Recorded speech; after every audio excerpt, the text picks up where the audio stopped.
नमस्कार, मेरा नाम उग्र तापस, मैं आप सबका आज स्वागत करता हूँ ज्ञानी डिबेट्स ऑफिशियल पे। और आज जो है सेकंड हमारा आप वीडियो कह सकते हैं, ये है भगवद गीता के वर्स बाय वर्स एक्सप्लेनेशन पे। आज हम लोग 1.7 से 1.12 तक की बात करेंगे। और 1.12 तक की जब हम बात करेंगे तो इसके अंदर हम लोग सब संदर्भों को लेते हुए एक्सप्लेन करेंगे कि इसका क्या अर्थ है, क्या इसका मतलब होता है। कल हमने 1.6 तक कर लिया था 1.1 से, और मैंने उसमें आपको सही तरीके से बताया था कि धर्म क्षेत्र को सॉरी कुरुक्षेत्र को धर्म क्षेत्र क्यों कहा गया है, क्यों दुर्योधन द्रोणा के पास जाता है, यद्यपि कि जो सेना को लीड कर रहे थे सेनापति थे वो भीष्म महाभाग थे। इसके संदर्भ में बात की हमने, और भी कई चीज़ें एक्सप्लेन किया कि कौन कौन योद्धा पांडवों की तरफ से युद्ध कर रहे हैं। उसी तरह जब हम आज की बात करेंगे तो आज दुर्योधन ने पांडवों की सेना के बाद कौरवों की सेना के बारे में द्रोणाचार्य को बताया। आप खुद सोचिए कि द्रोणाचार्य एक वॉरियर हैं, वो एक महारथी है। उनको ये बताने की क्या आवश्यकता थी? क्या उनको ये नहीं पता था कि कौन कौन योद्धा पांडवों की तरफ से युद्ध कर रहा है और कौरवों की तरफ से कौन कौन? ऑफ कोर्स उनको पता था, लेकिन ये बताना ये दिखाता है कि द्रोणाचार्य को पूरी तरह से जो है दुर्योधन तैयार करना चाहता था। उसके मन में एक विचार जो हमेशा से रहा था वो था भीष्म महाभाग के संदर्भ में कि भीष्म भीष्म जो हैं, क्योंकि वो कुरुओं के बड़े हैं तो उनके लिए पांडव और जो कौरव हैं वो एक समान है, भेद नहीं है। दोनों को एक प्रकार वो प्रेम करते हैं क्योंकि दोनों के एक तरह से तात लगते थे। आप एक तरह से चचेरे चाचा भी कह सकते हैं, चचेरे दादा भी कह सकते हैं आप उनको, है ना? होता ना ग्रैंड फादर के, जो अपने ग्रैंड फादर के ब्रदर, उस तरह से। तो जो पांडवों के जो पांडवों के जो ग्रेट ग्रैंड फादर थे विचित्रवीर्य, उनके भाई थे भीष्म। तो इसलिए दोनों को एक समान रखे। इसलिए द्रोणा के पास जाने के पीछे वजह था कि द्रोणा, जो भीष्म थे वो जुड़े तो थे राजगद्दी से हस्तिनापुर से, लेकिन वो संबंधी भी थे, और संबंधी होने के साथ समस्या था कि कुरुश्रेष्ठ भी थे। तो उनके लिए पांडव और कौरवों के बीच में उस तरह का पारिवारिक मतभेद के संदर्भ में देखा जाए तो उसमें उनको न्यूट्रल रहना था। भले ही वो भले ही वो सेना को लीड कर रहे थे, लेकिन द्रोण जो थे उनकी फैमिली से कोई लेना देना नहीं था, फैमिली का लेना देना नहीं था पांडवों से, उनका सिर्फ शिष्य का था। और क्योंकि वो उनको जो भी चीज़ें प्रोवाइड की थी वो हस्तिनापुर ने करी थी, चाहे वो अम, रहने की जगह हो, चाहे वो फाइनेंशियल एड हो, या बाकी की जितनी भी चीज़ें हो, उनको उसने प्रोवाइड किया था हस्तिनापुर में। इसलिए वो हस्तिनापुर से बंधे थे, ना कि पांडवों से। ठीक है, this was the basic difference. तो जब वो जाते हैं, जब वो दुर्योधन जाता है उनके पास, तो वो बोलता है श्लोक 1.7 में कि अस्माकं तु विशिष्टा ये तान बोध द्विजोतमं नायकामं सैन्यस्य संजनार्थम तान ब्रवीमीते। तो ये आपका 1.7 है, ठीक है ना, ये वाला। उसमें बोलता है कि हे द्विजोत्तम, हमारे पक्ष में भी जो प्रधान हैं उनको आप समझ लीजिए। यानी कि हमारे तरफ से जो वॉरियर प्रधान कर हैं, जो हमारे तरफ से जो लीड कर रहे हैं आर्मी को, जो जो लीड कर सकते हैं या कर रहे हैं, उनके बारे में मैं आपको बता देता हूँ। जो हमारे तरफ के इंपॉर्टेंट वॉरियर्स हैं, प्रधान मतलब जो हमारे तरफ के इंपॉर्टेंट वॉरियर्स हैं, वो आप जान लीजिए। उनकी आपकी जानकारी के लिए मैं उनके नाम बतलाता हूँ जो कि मेरी सेना के नेता हैं।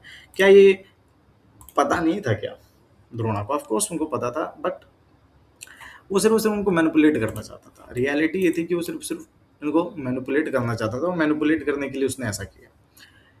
तो जब ऐसा बोला पांडवों के इस वाक्य को जब बोला कि मैं आपको बताना चाहता हूँ हमारी तरफ से कौन है, ये सब बताना चाहता हूँ, तो उसमें उन्होंने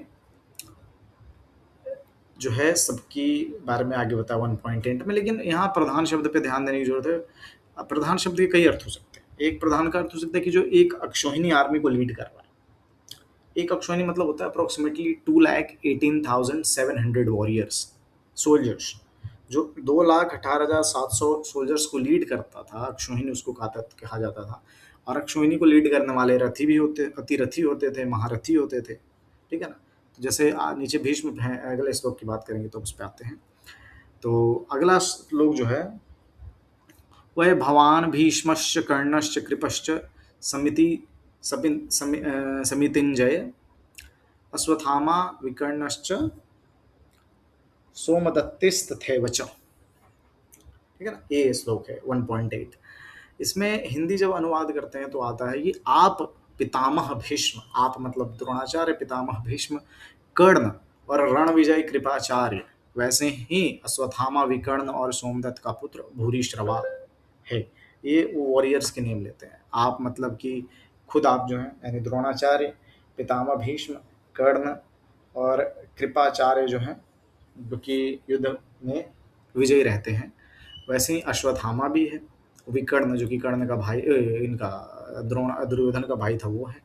और सोमदत्त जी का जो पुत्र है, यानी सोमदत्त का जो पुत्र है वो भूरिश्रवा वो भी है।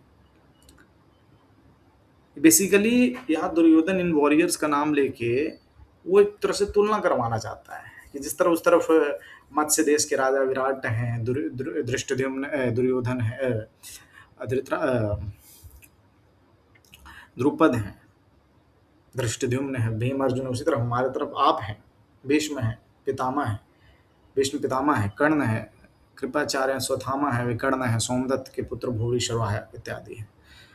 इसके बाद श्लोक 8 में जो है वो बोलता है, अन्ये च बहवः शूरा मदर्थे त्यक्तजीवितः नाना सहस्त्र प्रहरणा सर्वयुद्ध विशारदा। ठीक है ना, इसका अर्थ ये है कि इनके सिवा अन्य भी बहुत से शूरवीर मेरे लिए प्राण देने को तैयार हैं, जो कि नाना प्रकार से शस्त्र शस्त्रास्त्रों को धारण करने और सबके सब एक युद्ध विद्या में निपुण है। इसमें उसने बोला है कि और भी योद्धा हैं, और भी दो योद्धा में उसने नाम नहीं लिया, पर मैं आपके सामने नाम रख देता हूँ ताकि आप लोग के दिमाग में थोड़ी सी बात और घुसे। शल्य, ठीक है, शल्य हो गया, भागदत्त, शल्य भागदत्त हो गए, दुर्योधन का पुत्र लक्ष्मण हो गया, इसी तरह से अलम्बुश अलायुद्ध हो गए, और भी वॉरियर्स इसी तरह जो कि जिनके संदर्भ में उसने एक्सप्लेन नहीं किया, बट वहाँ जयद्रथ हैं, जयद्रथ, सिंधु नरेश जयद्रथ, पांडवों और कौरवों दोनों के जो जीजाजी एक तरह से लगे, उनकी बहन दुशला के हस्बैंड, पति। इनके सिवा अन्य भी बहुत से शूरवीर मेरे लिए प्राण देने को तैयार है। ऐसा होता है, प्राण दिए हैं, जयद्रथ ने प्राण दिए, भीष्म ने प्राण दिए, द्रोण ने दिए, लक्ष्मण ने दिए, कर्ण ने दिए, शल्य ने दिए, तो सबने प्राण ही दिए एक तरह से। तो सही, बिल्कुल सही कहा दुर्योधन ने पहली बार, जो कि नाना प्रकार के शस्त्र चलाने में निपुण है, बिल्कुल सही बात है, और युद्ध में विद्या में भी निपुण है, बिल्कुल कई युद्ध विद्या में निपुण थे। इनमें से भीष्म, द्रोण तो थे, वो तो युद्ध विद्या में मतलब सबसे ऊपर श्रेणी के योद्धा थे। तो यहाँ कहना बिल्कुल सही है। और इसके बाद 10th श्लोक, जो 10वां श्लोक है, उसमें वो कहता है, अपर्याप्तम तदस्माकम बल भीष्माभिरक्षितम पर्याप्तम त्विदमे पर्याप्तम त्विदमेतेषम त्विदमेतेषा त्विदमेतेषां बलम भीमाभिरक्षितम। ये बहुत जरूरी वर्ष है सर, इस वर्ष के ऊपर थोड़ा सा एनालिसिस ज़्यादा अच्छे से होना चाहिए। इसमें कहता है कि यदि हमारी जो सेना को लीड करने वाले वो भीष्म है, यहाँ उन्होंने यहाँ उसने दुर्योधन ने मान लिया कि Bhishma is the leader, Bhishma सेनापति है। हालांकि इसका मतलब ये नहीं कि पहले नहीं मानता था, पर द्रोण के पास जाना ये दिखाता था कि भाई वो चाहता था कि लीड के तौर पे जो है द्रोण भी करे, द्रोण का भी एक महत्व रहे, और तो था भी, द्रोण का महत्व था ही। द्रोण ने बहुत सारे योद्धाओं को मारा है, धृष्टद्युम्न, सॉरी, द्रुपद और मत्स्य को मारने वाले ही द्रोण थे। द्रोण ही ने इन दोनों की जो है दोनों का संहार किया था, अंत किया था। तो यहाँ जो है ऐसा कहना कि पितामह द्वारा रक्षित हमारी सेना हर प्रकार से अजय है, ये कहना कि हर प्रकार से अजय है हमारी सेना, जो है हर प्रकार से अजय, ये कहना पितामह द्वारा रक्षित हमारी हर समय से अजय है, वो इस वजह से था, वो पितामह का वरदान नहीं था कि तुम्हारी मृत्यु नहीं हो सकती जब तक तुम खुद ना चाहो, तुम्हें हम अजन्मा रहने का देते हैं, उनके पिता का वरदान जो था। देखिए, ये इस वरदान को अथॉरिटेटिव मानते हुए, उस वरदान को एक तरह से कवच मानते हुए, शील्ड मानते हुए दुर्योधन युद्ध में उतरा है। दुर्योधन की अपनी कैपेबिलिटी उतनी नहीं थी पांडवों से लड़ने की जितनी कैपेबिलिटी के ऊपर वो लड़ना चाहता था। ये कैपेबिलिटी से ज़्यादा ये दूसरों के सहारे जो थे, यानी भीष्म, द्रोण, शल्य, कृपाचार्य, कर्ण और ये आपके जयद्रथ, इन सब के सपोर्ट पे लड़ना चाहता था। इसीलिए उसने यहाँ कहा कि भीष्म द्वारा रक्षित, यानी भीष्म के कवच द्वारा रक्षित। भीष्म का जो कवच है ना, सुरक्षा कवच, उसके द्वारा रक्षित है हमारी सेना, अजय है। और जो भीम द्वारा रक्षित उनकी सेना है, वो पांडवों की सेना आसानी से जीती जा सकती है और लिमिटेड है। यहाँ जो शब्द यूज हुआ है वो है पर्याप्तम,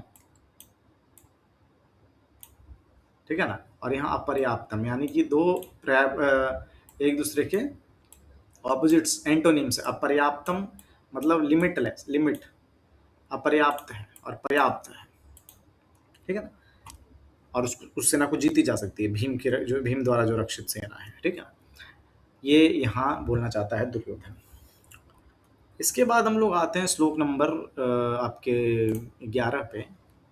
अयनेषु च सर्वेषु यथा भाग मवस्थिता भीष्म भीष्ममेवाभिरक्षन्तु भवन्तः सर्व एव हि।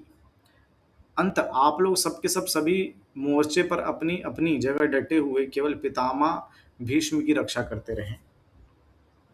इसका कहने का मतलब है क्या है? इसका मतलब कहने का यही अर्थ है कि जितने भी आप लोग वॉरियर्स हैं, जितने भी आप लोग योद्धा हैं, वो लोग जो है अपनी अपनी जगह पे सिर्फ सिर्फ हमारे भीष्म पितामह का सपोर्ट करें और अपनी जो पॉइंट्स हैं, इंपॉर्टेंट स्ट्रेटेजिक पॉइंट्स जो हैं, इंपॉर्टेंट जगह जो है, उनको आप लोग संभालिए। देखिए, प्राचीन काल के युद्धों में ये होता था कि जो 11 श्रोणी सेना थी, वो कोई 25 लाख की सेना एक जगह पे खड़ी नहीं रहती। आज अगर आप इंडिया की सेना देखें तो इंडिया की सेना में 1.1 मिलियन के आसपास आई थिंक रिजर्व है, 1.45 मिलियन, 1.5 मिलियन अप्रोक्सीमेटली। इतनी बड़ी सेना अकेले पांडव कौरवों की थी उस समय। तो आप ये सोचें कि एक पॉइंट तक टिकी हुई नहीं, हंड्रेड्स ऑफ जो है क्या कहते हैं किलोमीटर्स में वॉर होता होगा, लंबे स्ट्रेंथ पे वॉर होता, लंबे स्ट्रेच पे वॉर होता होगा। तो सब कुछ स्ट्रेटेजिक पॉइंट्स को क्लियर आउट करते रहें, स्ट्रेटेजिक पॉइंट्स को पे अपना जो है सिक्योरिटी बनाए रखें, लेकिन आप लोग भीष्म की रक्षा, भीष्म को संरक्षित करें, भीष्म को पूरी तरह से भीष्म पितामह की रक्षा करने में लगे रहें। देखा ना, भीष्म मेवाभिरक्षन्तु, यानी भीष्म की रक्षा में लगे रहें किसी भी तरीके से। वो इसलिए क्योंकि भीष्म कौन है? सेनापति है। भीष्म सेनापति, इसलिए ये कहना चाहते हैं कि भीष्म की रक्षा में लगे रहें। और भीष्म, क्योंकि खुद भीष्म को कोई मार नहीं सकता था, अकॉर्डिंग टू हिज बून, कोई मार नहीं सकता था। ये बून्स भी जो अमर होने के बून्स होते हैं, वो हमें से कभी काम नहीं आते। अमरता सिर्फ सिर्फ भगवान का ही अधिकार है, किसी और का अधिकार नहीं है अमरता, ठीक है, ये समझ लीजिए। तो इसलिए रक्षा करने के लिए इसलिए कहा जा रहा था क्योंकि वो सेनापति थे, ठीक है ना। और आप लोग सबके सब जो ये कह रहे हैं, ये कह तो रहा है वो द्रोण को, द्रोण महाभाग को, लेकिन वो आप सब जब वो कह रहा है तो बाकी योद्धाओं को भी नोटिफाई कर रहा है उस जगह पे, यानी कि वो द्रोण से बात करते करते बाकी लोगों को भी जो है इंस्ट्रक्ट कर रहा है। फिर हम लोग आते हैं आज के आखिरी वर्ष पे, जो कि है वर्ष नंबर 12, श्लोक नंबर 12, अर्जुन विषाद युद्ध का। तस्य संजनयन हर्षम कुरु वृद्ध पितामह सिंहनादम विनद्यो चये, है ना, विनद्यो चये शंख दधमो प्रतापवान, ये 12 नंबर है। इसमें पितामह को वृद्ध बोला गया है ना। और सिंह की तरह नाद करने वाले, यानी कि शेर की तरह जो शंख बजाएं, शेर की तरह जो गरज के शंख बजाएं, वो बोला गया है। और ये बेसिकली भीष्म ने इसलिए किया क्योंकि भीष्म ने किया क्योंकि ये बेसिकली उस समय के वॉर का बेसिक प्रोसेस होता था, बेसिक रूल होता था कि जो कमांडर इन चीफ है, जो सेनापति है, वो शंख बजा के युद्ध की घोषणा करेगा, युद्ध का प्रारंभ करेगा। लेकिन यहाँ एक शब्द यूज किया गया है, संजन हर्षई, है ना, संजनयन हर्षई, हर्षम, सॉरी, संजनयन हर्षम। ये शब्द का प्रयोग इसलिए हुआ कि इसका अर्थ है कि जो दुर्योधन है उसके हृदय में हर्ष उत्पन्न हो गया जब भीष्म ने शंख बजाया, क्योंकि दुर्योधन के मन में एक एस्पेक्ट था कि भीष्म नहीं फाइट करेंगे उस तरह से, एक एज अ हार्श वॉर, एक वॉरियर, गैलियंट वॉरियर की तरह, एक वैंक्विशर की तरह, क्योंकि उनके लिए जिस प्रकार दुर्योधन उसी प्रकार वो लोग भी हैं, पांडव भी हैं, दोनों के वो एक ही रिश्तेदार, एक ही प्रकार के रिश्तेदार थे। तो इसलिए उसको उसको लगता था। लेकिन जब आदरणीय भीष्म महाभाग ने जब शंख बजाया तो उनके मन में ये हर्ष उत्पन्न हो गया, दुर्योधन के मन में, जब उन्होंने इस तरह शंख बजाया। और यहाँ वृद्ध और प्रतापी कहा गया, वृद्ध कहा गया, वृद्ध वो थे सबसे पुराने और सबसे एक्सपीरियंस, सबसे रिस्पेक्टेड वही थे कुरुवंश में। तो ये हमने 12 नंबर तक के रेफरेंसेस को यहाँ क्लियर कर दिया है। 1.1 टू 1.12 2 दिन के वीडियोस में हमने क्लियर कर दिए हैं। 1.7 टू 1.12 आज हमने किया है, 5 वर्सेस आज हमने किया है। इस 5 वर्सेस पे अगर कोई प्रश्न है आप कमेंट बॉक्स में पूछ लीजिएगा। और हम लोगों से जुड़ने के लिए बहुत बहुत धन्यवाद। चैनल को लाइक कीजिए, सब्सक्राइब कीजिए, और क्योंकि ये सनातन धर्म की प्रगति का मार्ग है इसलिए इसको सब्सक्राइब भी कीजिए और शेयर कीजिए अपने फैमिली मेम्बर्स में, अपने रिलेटिव्स और अपने फ्रेंड्स में। बहुत बहुत धन्यवाद आप लोगों का जुड़ने के लिए। शुक्लां वरदरम विष्णुं शशिवर्णं चतुर्भुजं प्रसन्नवदनं ध्याये सर्वविघ्नोपशान्तये।